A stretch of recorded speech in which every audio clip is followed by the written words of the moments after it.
오늘 말씀을 통해서 나사로를 살리심이란 제목으로 함께 말씀을 나누도록 합니다. 인생은 어디서 왔느냐, 또 어디로 가느냐라고 했을 때에 인생은 나그네 길이라 그렇게 되죠. 어디서 왔다가 어디로 가나. 인생은 하나님께로부터 와서 이제는 하나님께로 돌아가는 것을 본향이라 이렇게 말을 하게 되죠. 근데 그 본향을 가기 위해서는 살아있을 때는 죽음이라고 하는 관문을 통과해야 되는데 그 죽음이 바로 인생에 있어서 가장 큰 두려움이라. 그 죽음을 이겨내지 아니하면은 이 땅에 진정한 행복을 찾을 수가 없고 연약하게 살아갈 수밖에 없습니다. 키에르케고르 이렇게 말했습니다. 모든 인생은 절망에 이르는 병을 가지고 산다. 이런 말을 했습니다. 절망에 이르는 병, 그것은 바로 이 죽음을 가리키게 되는 것이죠. 이 땅에 아무리 큰 절망이 있다 할지라도 죽음만큼 큰 절망은 없습니다. 죽음이 임하게 될 때 그것은 엄청난 절망이 있죠.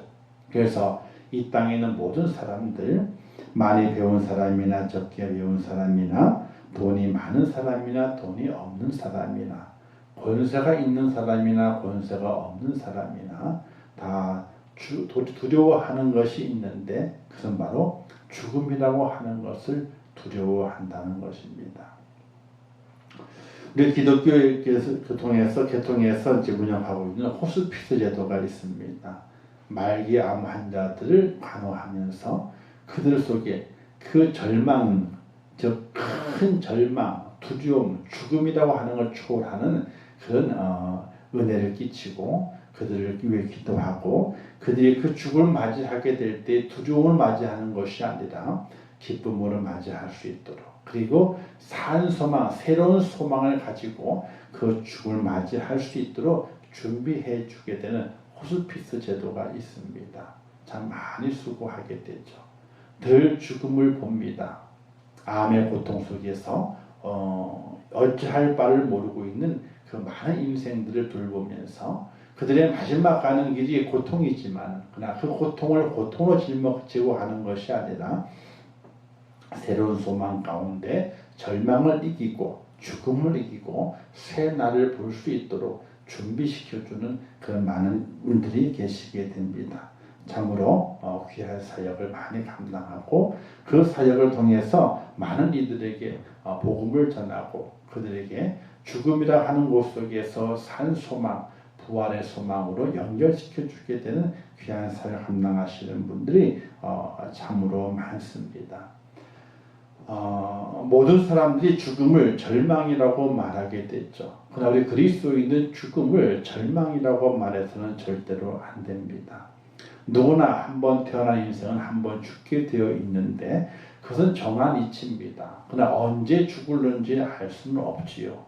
근데 그 죽음을 맞이하고 또는 죽음을 준비하게 될 때에 오늘 우리 그리스도인들의 마음은 죽음을 절망으로 보는 것이 아니라 새로운 날을 준비하는, 또 새로운 세계로 들어가는 하나의 문으로 본다는 사실입니다.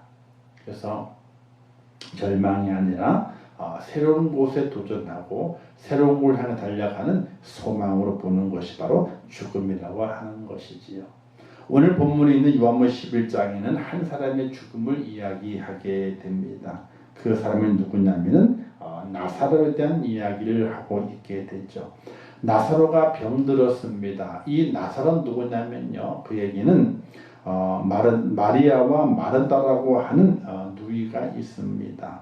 특별히 마리아는 향유를 예수님 머리에 부어서 칭찬을 받았던 여인입니다. 그러니까 마리아, 마르다, 나사로 이 오누이죠. 세 오누이는 주님을 너무나 사랑했고 주님의 사랑을 많이 받았던 사람들입니다. 근데 그 가정에 주님의 사랑을 많이 받고 은혜도 받고 또 주님께 그만큼 봉사하고 헌신했으면 그들의 삶 속에 날마다 기쁨과 감사가 넘치게 되는데 슬픔과 절망의 소식이 그들에게 일어나게 됐던 것입니다. 나사로가 병이 들었습니다. 그 소식이 예수님께 알려지게 되었는데 이렇게 알려졌습니다. 사랑하는 자가 병들었나이다. 저 예수님께 나사로가 병든 것이 소식 전해졌는데 예수님 나사로가 병들었답니다. 아니 누구 어떤 남자가 병이 들었답니다. 라고 전해진 것이 아니라 사랑하는 자 주님이 당신이 사랑하는 자가 병들었습니다. 이 소식이 전해지게 되었습니다. 자 사랑하는 자가 병들었다면 어떻게 합니까? 다 내팽개치고 달려가게 되지요. 그게 당연한 겁니다. 그런데 예수님의 반응은 조금 엉뚱했습니다. 예수님의 반응은 이랬습니다. 죽을 병이 아니다. 죽을 병이 아니다. 그리고 이 나사로의 이 병은 하나님의 영광을 위한 것이다. 그러고 난 이후에 나흘이 지난 다음에 한시라도 급한데 병들었다는 얘기를 들어서 바로 가셔야 되는데 그렇지 아니하고 한참 나흘이나 지난 다음에 이제 나사로가 있는 곳으로 예수님께서 가시게 됐죠. 마르다와 마리아와 나사로 사랑하시더니 이틀을 더 유하시고 유대로 가셨다. 마르다와 마리아와 나사로를 사랑하시더니 사랑했다면 더 빨리 가야 됨에도 불구하고 이틀을 더 유하시고 그리고 가게 되니까 총 나흘이라는 시간이 지나버리고 만 겁니다. 죽은 지 나흘이 지나버리고 만 겁니다. 왜냐하면 가까운 거리가 아니거든요. 뭐 금방 1시간 만에 가는 거리가 아니라 이틀을 더 유했고 또 유대 땅까지 올라가야 되기 때문에 그것을 다 합쳐보게 되니까 당도해 보게 되니까 죽은 지 바로 죽은 다음에 이스라엘은 바로 장사 지내버립니다. 그렇기 때문에 죽은 지 나흘이나 됐던 겁니다. 자, 그런데 예수님의 반응은 어떤 반응이었냐면요. 나사로가 잠들었도다. 이제 내가 깨우러 가야겠다. 이렇게 말하게 됩니다. 죽었다는 표현을 사용하지 않고 잠들었다는 표현을 사용하게 됩니다. 오늘 우리 그리스도인들이 이 땅에 살아갈 때에 육신의 연약함이 있다든지 또는 이제 어떤 사고를 만난다든지 또는 어떤 여러 연유에 인해서 이 땅의 생명을 마감하는 때가 있습니다. 그는 뭐 어느 때인지 알지 못하지만은 다 한 번은 오게 되어 있습니다. 그때 어떤 믿음을 가지고 있어야 될 것인가? 나는 죽는 것이 아니라 나는 잠을 잔다. 잠을 잔다. 사람이 깨우지 못하는 잠을 잔다. 천군천사의 나팔소리, 잠용종처럼 천군천사의 나팔소리가 잠용종이 되어서 울려 퍼지게 될 때에 그때 그 소리를 듣고 나는 다시 깨어나리라. 죽는 것이 아니라 잠을 자고 다시 깨어나리라고 하는 그런 믿음을 간직할 수 있어야 됩니다. 예수님께서 그와 같이 표현했거든요. 나사로가 병이 들었는데 죽었습니다. 죽음을 예수님이 아셨죠. 소식을 전해준 것이 아니라 벌써 알고 계시는 거니까. 그리고 이제 자기의 사역을 마치시고 유대로 올라가시게 될 때 말씀하시기를 내가 이제 나사로를 깨우러 올라간다. 이렇게 말씀하시게 됐던 것입니다. 그 전에도 회당장에 이제 여자 아이를 고치게 될 때에 주님께서 말씀하시게 되죠. 이 아이가 죽은 것이 아니라 자고 있다. 이렇게 말씀하세요. 우리는 죽음을 바라보게 될 때 절망으로 보는 것이 아니라 잠을 자는 것으로 보는 겁니다. 그리고 죽음을 고통과 괴로움을 보는 것이 아니라 이 땅에 우리 육신이 고달프고 힘들고 어려웠던 나그네 시간들을 잘 거쳐왔는데 이제 우리가 우리의 몸과 마음을 좀 쉬게 하는 잠을 잔다. 이렇게 우리가 믿고 우리의 마음속에 소망으로 품고 살아갈 수 있는 믿음의 사람이 되어야 하는 것입니다. 많은 사람들이 어떤 사람들이 검진을 받습니다. 이상이 생겨서 아이고 아니네요. 그러면 벌써 덜컥 가슴이 내려앉습니다. 그리고 그럼 치료할 방법이 있겠습니까? 라고 물었을 때에 치료할 방법은 있습니다. 라고 하게 되면은 그 조금은 안심을 합니다. 그러나 의사가 말하기를 너무 늦었습니다. 라고 하게 되면은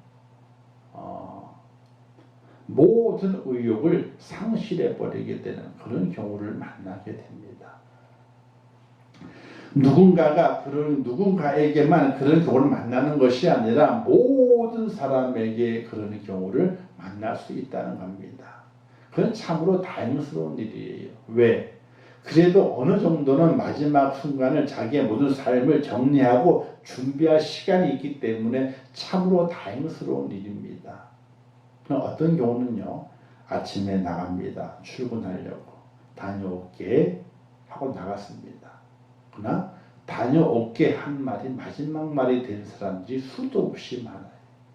그 사람은 아무것도 정리할 시간이 없었습니다. 순식간에 그에게 죽음이라고 하는 건 닥쳤습니다. 가족들도 어안이 벙벙합니다. 정신을 못 차립니다. 그런 죽음도 있다는 사실이 우리 믿음의 삶 이 땅에 살아가게 될 때에 또 믿음의 모든 가족들은 이 땅에 살아가게 되면 내게 어떤 일이 또 우리의 모든 삶 속에 어떤 일이 벌어진다 할지라도 그곳이 절망이 있는 그곳이 아니라 그것을 소망으로 바꾸어 놓을 수 있는 믿음의 준비와 자세가 되어 있는 하나님의 사람이 되어야 한다는 것이 어떤 일을 만나도 절망이 아니라 그 속에서 소망을 발견하고 그 속에서 소망을 이야기할 수 있는 그런 믿음의 담대함이 절대적으로 필요하다는 겁니다. 모르죠. 본인에게 닥쳤을 때는 어떠할런지. 근데 지금 사실은 매일매일 준비를 해 가야 되는 거예요. 준비를 해 가야 되는 거예요. 자, 어쨌든 예수님께서는 잔다라고 말씀하시고 깨우러 가노라라고 말하게 됩니다. 자, 예수님께서 유대로 올라가시게 되죠. 나사로가 있는 곳으로 갑니다. 나사로가 죽었습니다. 나사로는 무덤에 있습니다. 죽은 지 나흘이나 되었습니다. 죽은 지 나흘이나 되었습니다. 그러니까 장사 지낸 지 4일이나 지났기 때문에 보통 저도 집에서 장례를 치르는 집에 한 군데 있었거든요. 너무 가난해가지고 병원으로 장례식장 옮기지 못하고 집에서 정말 그 쓰러져간 그 집에서 장례를 치른 적이 있어요. 그것도 더운 여름에. 와, 냄새가 대단해. 냄새가 첫날에는 조금 덜 났는데 둘째 날에 냄새가 그냥 어쩔 수 없이 그 냄새 나니까 어떻게 향을 피워요. 향을 피워야 돼. 향을 피우지 않으면 도저히 냄새가 감당할 수가 없는 거예요. 그만큼 사람의 부패가 빨리 이루어지게 됩니다. 나흘이나 지났기 때문에 어떻겠습니까? 부패가 다 일어났을 것입니다. 자, 그런데 이 주님이 오셨다는 얘기를 듣고 마르다가 주님을 맞이하게 되죠. 이때 이렇게 말하게 됩니다. 주께서 여기 계셨더라면, 즉 나사로가 아파 병들었다는 소식을 듣고 주님께서 빨리 오셨더라면은 내 오라비가 죽지 않았을 것인데 하는 그런 이 서운한 마음을 가지고 있는 겁니다. 그런데 이 마르다에게도 믿음이 있었습니다. 믿음이 있어서 그가 이렇게 말하게 되죠. 이제라도 구하는 것을 주시리라. 이런 믿음을 가지고 있었어요. 이제라도.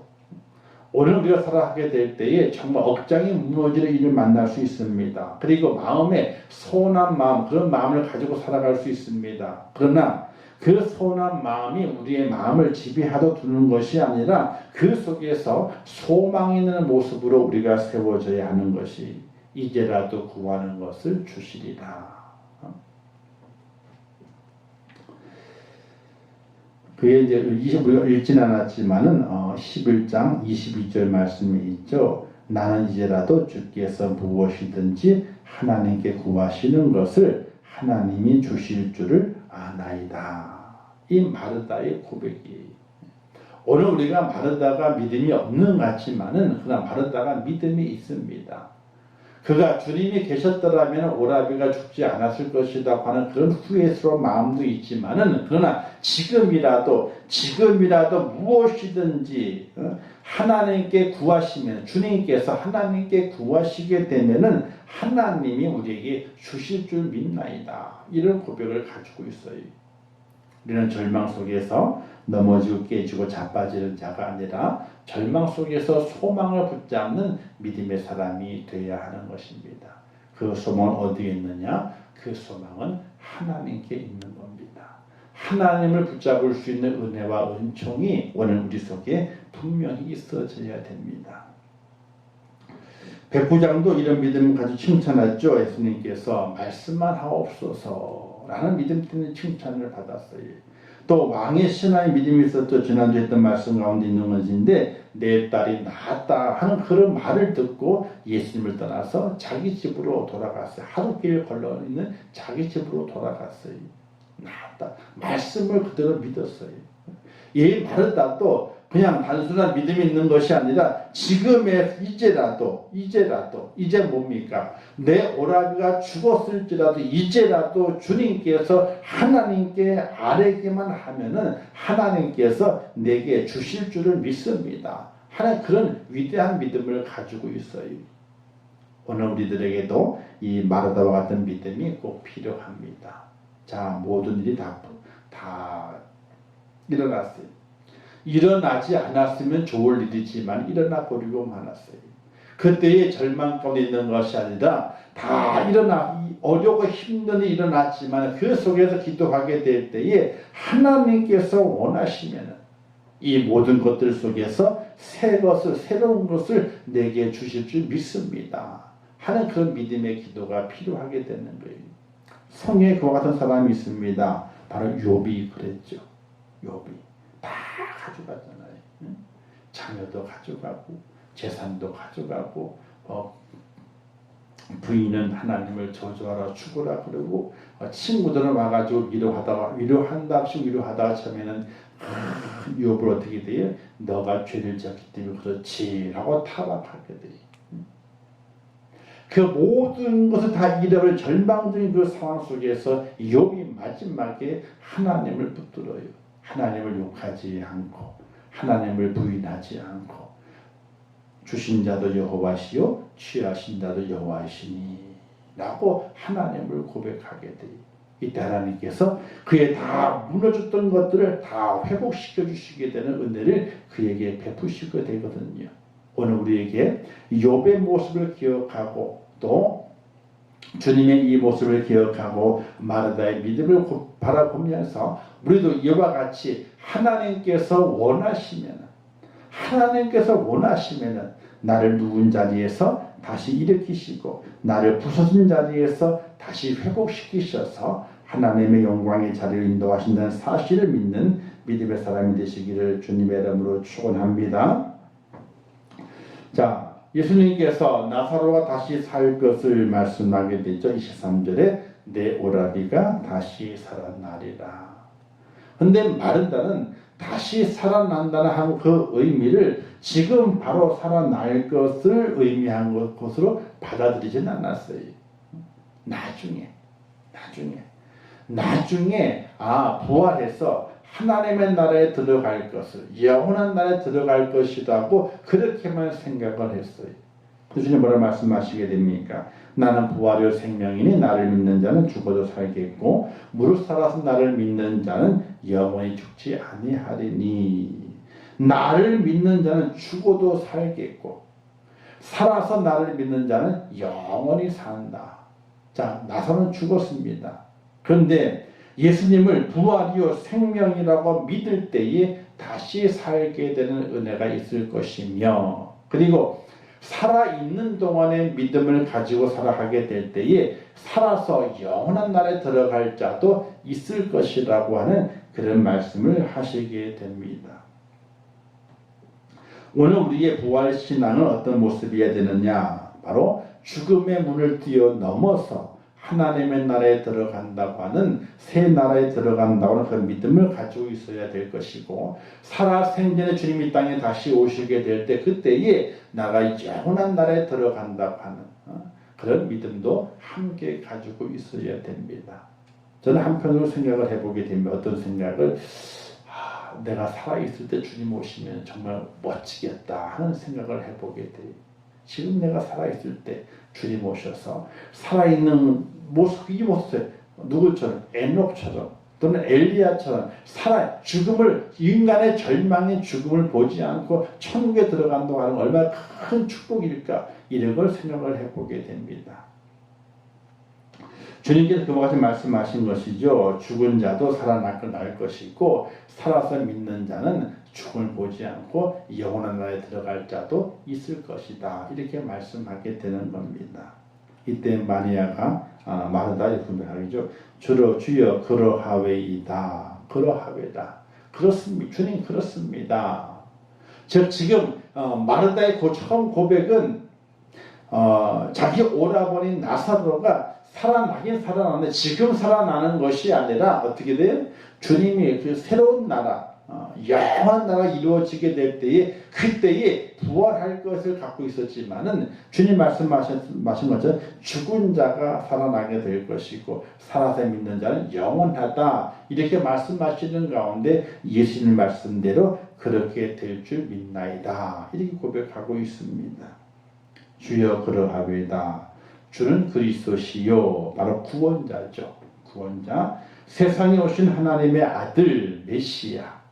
지금 예수님 당신은 우리의 구원자가 되시고 온 세상의 메시아가 되십니다. 당신이 하신 말씀대로 이루어질 것을 내가 믿습니다 하는 그런 믿음의 고백을 마르다가 주님께 드리고 있다는 사실입니다.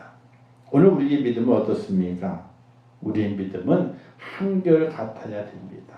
아니, 우리의 믿음은 점진적으로 발전되어져 가는 믿음이 되어야 됩니다. 믿음이 떨어지는 것이 아니라 점진적으로 발전되어져 가는 그런 믿음 안에 서 있어야 됩니다. 바로 마르다의 믿음이 그와 같았습니다. 주님이 계셨더라면 우리 오라비가 안 죽었을 터인데, 거기에서 좀 더 발전해서 부활을 믿습니다. 주님의 나라 임하게 될 때에 좀 더 발전해서 지금 내 오라비가 부활할 것을 누가? 예수님께서 하나님께 구하게 되면은 내 오라비가 지금 죽음의 자리에서 부활할 것을 믿는다고 하는 믿음이 점진적으로 올라가게 되는 마르다를 발견하게 됩니다. 믿음의 연수를 자랑할 것이 아닙니다. 60년을 믿어도 믿음이 성장되지 않으면요, 초보입니다.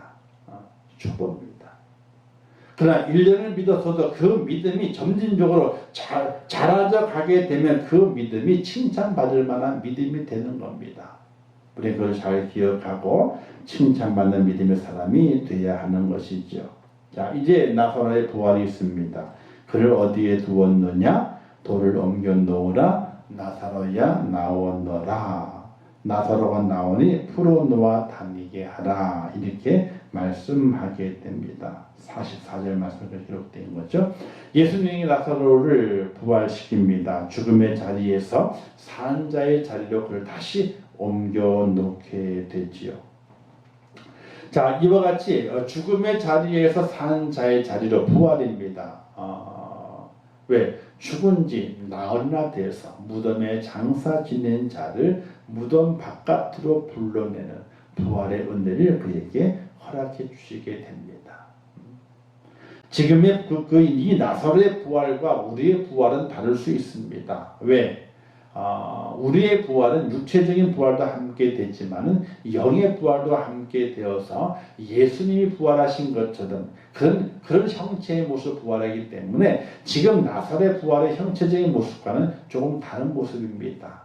그러나 죽은 자의 자리에서 산 자의 자리로 부활하게 되는 부활의 은혜가 우리에게 임한다는 사실을 꼭 믿을 수 있기를 주님의 이름으로 부탁을 드립니다. 자, 죽은 자를 살린 사건들이 있게 되죠. 누가복음 7장에 보게 되면 나행성 과부의 아들을 살리시게 되고요. 마가복음 5장에는 가버나움 회당장 야이로의 딸을 살리시게 되고요. 오늘 본문에서는 나사로를 살리시게 됩니다. 근데 예수님께서 왜 병든 자를 고치는 것뿐만 아니라 죽은 자를 살리시게 되는 그 역사를 일으키시게 되는가? 두 가지입니다. 첫 번째는 자신을 알리기 위한 것입니다.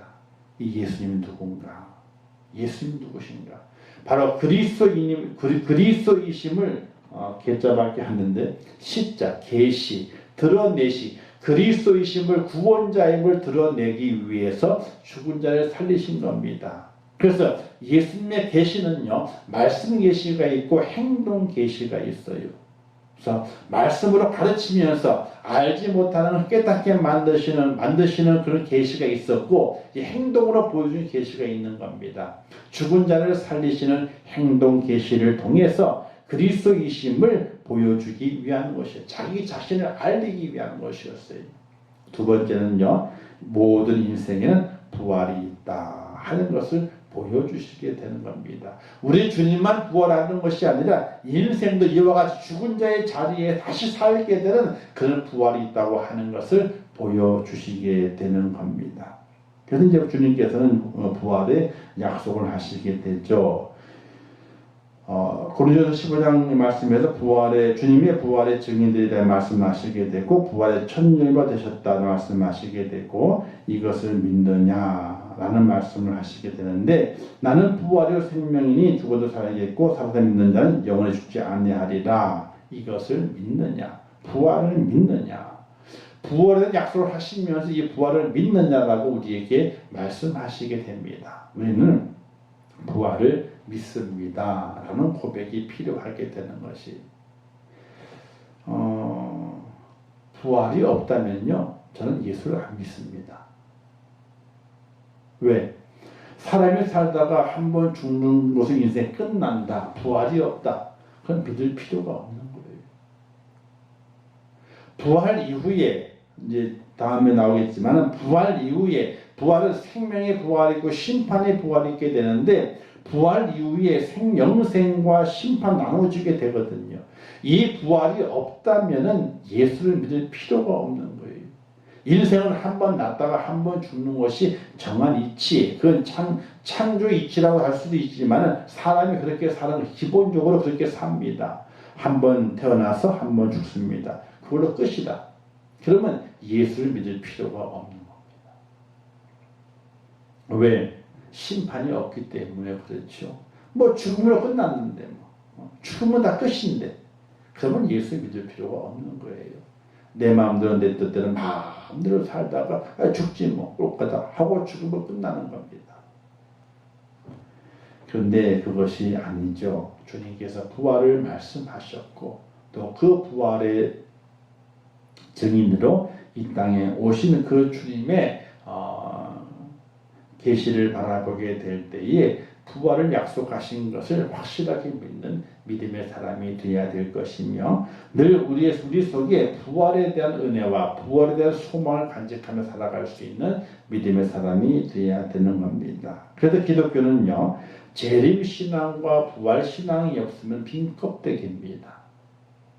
각 교회에서 재림에 대한 설교를 많이 하진 않습니다. 왜? 이단들이 하도 재림에 대해서 잘못 이야기하는 바람에 재림을 이야기하게 되면 저 이단 아니야, 이렇게 생각하는 것이 너무나 많이 있어서 재림을 이야기하지 않습니다. 1년에 한 번, 아니 몇 년에 한 번 정도 재림 설교를 할 뿐입니다. 그런데 기독교에서 재림 신앙과 부활 신앙을 빼버리게 되면요, 껍데기입니다. 알맹이가 없는 겁니다. 주님의 재림을 믿어야 되는 거예요. 주님의 재림하심을 날마다 소망해야 되고 확실하게 믿는, 그래서 재림을 기다리는 하나님의 사람이 되어야 되는 것이에요. 단지 그 날과 그 시는 알지 못하지만, 오직 아버지만 아신다 그랬거든요. 아버지만 아시지만 우리가 잊어보고 살아가는 것이 아니라 늘 기억하면서 언제 주님께서 다시 재림하시는지 알지 못하지만 그 날이 있음을 기억하고 준비하는 지혜로운 믿음의 사람이 되어야 한다는 것이, 우리가 성경에 많은 부분들이 주님의 재림에 대한 비유가 많이 있습니다. 양과 염소의 비유도 그렇고, 그 다음에 지혜로운 5처녀, 미련한 5처녀의 비유도 그렇고, 이 모든 것들이 주님의 재림에 대한 비유인 것입니다. 그래서 무엇을 말하게 되느냐? 초대교회 성도들도 그 고난과 역경 속에서 믿음을 지킨 이유가 어디에 있느냐? 바로 이 재림신앙과 부활신앙이 있기 때문에 그들이 고난을 견뎠습니다. 우리가 고난 속에 죽더라도 우리는 다시 부활할 거야. 언제? 주님이 곧 오신다 그랬으니까. 주님의 재림하시는 그때에 다시 부활해서 영원한 복을 누리며 영생 복락할 것이다. 이 소망을 가지고 그 혹독한 고난과 역경들을 견뎌왔던 것이 초대교회 성도들의 모습인 것이. 오늘 현대의 성도들이 이 재림신앙이 확실해야 되고 부활신앙이 확실해야 됩니다. 이것이 확실하지 않으면요, 우리의 믿음이 쓸모없는 믿음이 될 수 있어요. 껍데기만 믿음이고 속은 벼이 있어서 아무 힘도 쓰지 못하게 되는. 베드로 3장 9절 이렇게 말씀하지 않습니까? 주의 약속은 어떤 일이 더디다고 생각하는 것 같이 더딘 것이 아니라 오직 주께서는 너희를 대하여 오래 참으사 아무도 멸망하지 아니하고 다 회개하기 이르기를 원하시느니라. 더디다고 말하고 있지만 더딘 것이 아니라는 겁니다. 왜? 주님께서는 지금 기다리고 있다는 겁니다. 무엇을 회개하기를 기다리고 있다는 사실이에요. 오늘 우리가 살아가면서 우리의 삶을 잘 돌아볼 수 있어야 됩니다. 주님 재림하셨을 때에 그 앞에 당당히 설 수 있는 믿음의 사람인가? 주님께서 우리를 부활시키시게 될 때에 들림받아 공중에서 주님을 영접할 수 있는 믿음의 사람인가? 생각을 깊이 해봐야 되죠. 자, 천사들 증언이 있습니다. 예수는 하늘로 가심을 보는 그대로 오시리라. 사도행전 1장에서 하늘로 올라가는 예수님을 바라보는 제자들에게 이렇게 말씀하신 것이죠. 하늘로 올라가신 그대로 다시 오시리라. 이렇게 천사들이 그 사람들에게 말하게 됩니다. 오늘 우리에게는 이 재림신앙이 확실해야 됩니다. 또 재림신앙을 잊어버리면 안 됩니다. 늘 기억하고 우리의 마음에 새기며 살아갈 수 있어야 됩니다. 이단들이 많이 이야기하기 때문에 우리는 이야기하지 않는다. 이럴 것이 아니라 더욱더 바른 재림신앙관을 가지고 이야기할 수 있어야 됩니다. 주님이 오십니다. 공중에 재림하십니다. 그리고 그러나 그 때와 그 시는 알 수 없습니다. 단지 우리는 믿음을 가지고 깨어 있어서 준비하며 기다리는 하나님의 사람이 되어야 되는 것입니다. 그래서 이런 우스갯소리가 있어요. 어떤 사람이 그럽니다. 복음을 예수 믿으라고 주님 재림하시기 때문에 심판날에 다 도래할 것이라고 이렇게 했더니 뭐라고 그러냐면 이렇게 말합니다. 나는 주님이 오시는 것을 딱 보고 있다가 오시기 전날에 예수님을 딱 믿겠다고 얘기를 합니다. 오시기 전날에 예수님을 딱 믿겠다는 거죠. 그러면 강도와 같이 주님께 달렸던 한 강도와 같이 이렇게 구원받을 것이 아니냐 이렇게 얘기하는 사람들도 있어요. 그런데 언제 오시는지 안다면은 그렇게 하지요. 내일 모레 오신다 그러면은 오늘 아니면 내일 아니 오시는 1시간 전에 무릎 꿇고 앉아 기도하면서 회개하면서 주님을 기다리죠. 그 옛날에 다미 선교회 참 유명했죠. 그죠? 그날 밤에 그냥 오신다고 난리를 폈다가 아무 일도 일어나지 않아가지고 정말 창피를 독특하게 당해. 근데 지금도 그 잔존세력이 아직 남아있어요. 사랑하는 성도 여러분, 확실한 재림신앙을 간직할 수 있어야 됩니다.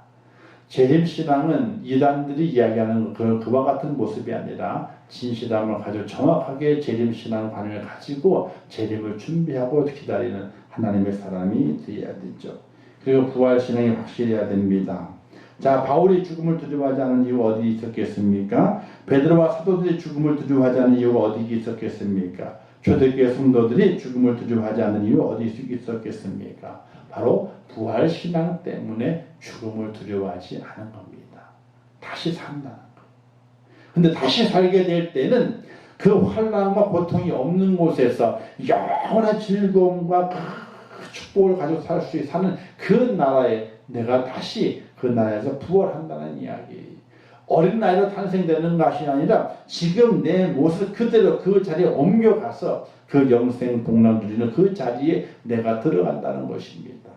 이와 같은 부활신앙 때문에 많은 사도들이 죽음을 두려워하지 않았고 또 많은 순교자들이 죽음을 두려워하지 않고 죽음을 초기와 같이 버리는 그런 은혜로운 결단을 가져갈 수 있었던 것이 바로 이 부활신앙입니다.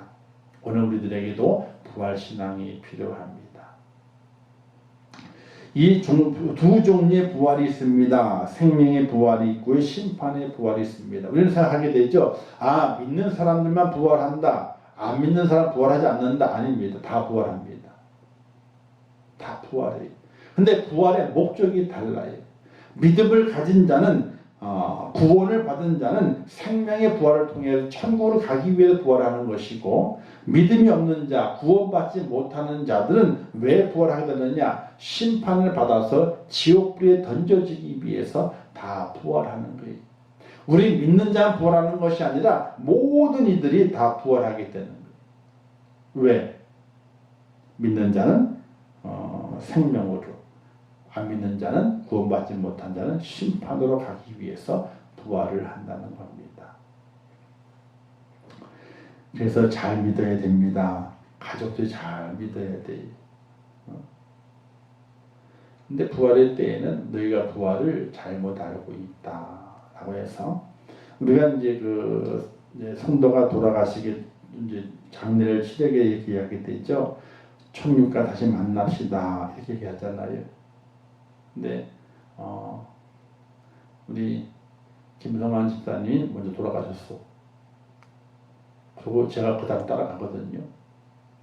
저 죽었어요. 만나가지고 어이구 집사님, 어이구 목사님 그렇게 못해요. 설명하게 될 때는 천국에서 만납시다라고 하지만은 천국의 그 모습이 우리가 돌아가서 아이고 어느 목사님, 어느 집사님 이런 관계, 이 땅의 관계가 연결돼 가지고 만나는 자리가 절대로 아니라고 하는 것이. 사도교인들이 부활을 안 믿습니다. 그런데 예수님께 와가지고 이렇게 묻습니다. 아, 예수님 부활이 있다며요? 그럼 이런 경우는 어떻게 되겠습니까? 라고 하면서 하나의 예를 듭니다. 어떤 사람이 7형제가 있는데 형제가 아들이 결혼을 했습니다. 근데 후사가 없이 죽었네. 또 둘째가 그 형수를 맞이해가지고 후사를 보기 위해 했지만 후사가 없이 둘째도 죽고 이렇게 한 7째까지 그 한 여인을 다 결혼해가지고 후사를 보려 하다가 다 죽어버렸다는 거예요. 그럼 나중에 부활했을 때에 이 여인은 누구의 아내가 되겠습니까? 왜? 7형제가 다 부인을 맞이했기 때문에 부활한다는 땅만 내 아내인데 내 아내인데 7형제가 내 거라고 내 아내라고 서로 했을 때 이 여인은 누구의 아내가 되겠습니까? 이런 질문을 하게 돼요. 근데 주님이 말씀하시게 되면 너희가 부활에 대해서 잘못 알고 있다. 부활했을 때는 천사와 같이, 천사는 중성이거든요. 관계성이 없어요. 단지 오직 하나님만 바라고 하나님만 찬양하고 하나님의 은혜 가운데 기쁨과 감사로 살아가는 그 나라가 바로 천국, 하나님의 다 온전하신 완벽한 다스림 속에 있는 나라가 천국이라고 말하고 있는 것이거든요. 그게 맞는 말이에요. 자, 왜 그런가 하니 이런 이유입니다. 천국에 갔습니다. 그 이유가 있죠. 그 비유가 나타나 있는 것이 있는데 거짓 나사로와 부자에 대한 이야기가 있습니다. 자, 나사로는 평생 빌어먹다가 죽었어요. 근데 아브라함이 그냥 안겨 있는 것이고 부자는 잘 살다가 어떻게 되면 지옥 갔습니다. 근데 지옥에 가 있는 부자가 천국에 가 있는 나사로를 봅니다. 나사로도 부자를 봅니다. 서로가 아는 거예요. 자, 이게 남남일 때는 상관이 없어. 부자가 지옥 갔네. 어이구 나사로 거지가 나서 천국 가 있네. 그럼 상관이 없어요. 그런데 천국 가 있는 부모가 자기 자녀가 지옥 가 있는 것을 보는 거예요. 그러면 천국에 있는 부모가 내 아들이 내 딸이 지옥 가 있네. 저 녀석 봐라. 저기 가 있네. 아이고 야 아프겠다. 뜨겁겠다. 그걸 보고 있으면 천국에 있는 부모는 그 마음이 천국이겠습니까? 지옥이겠습니까? 몸은 천국에 있어도 마음은 지옥이에요. 그러면 그렇게 된다면 이 땅에는 천국이 없다는 거예요. 천국이. 단지 죽기 전에 천국과 지옥을 아는 하나님의 사람이 자 내가 죽은 다음에 천국 가게 되는데 믿음으로 가게 되는데 내 아는 이들이 내 자녀들이 내 부모가 또 내 친척과 이웃들이 예수를 안 믿고 안 믿으면 지옥 가는데 그 안타까움 때문에 복음을 전해가지고 구원시키려고 애달아 하는 것이지 죽은 다음에는 아무 소용이 없는 아무 소용이 없는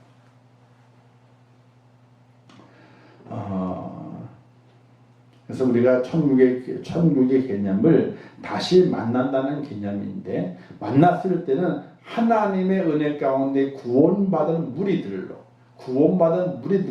함께 모이는 것이죠. 아이고 저 목사님, 아이고 김 장로님, 김 집사님 이렇게 오랜만에 이렇게 만나는 그런 관계, 세상의 관계성이 유지되는 것이 바로 천국이 아니라고 하는 것이.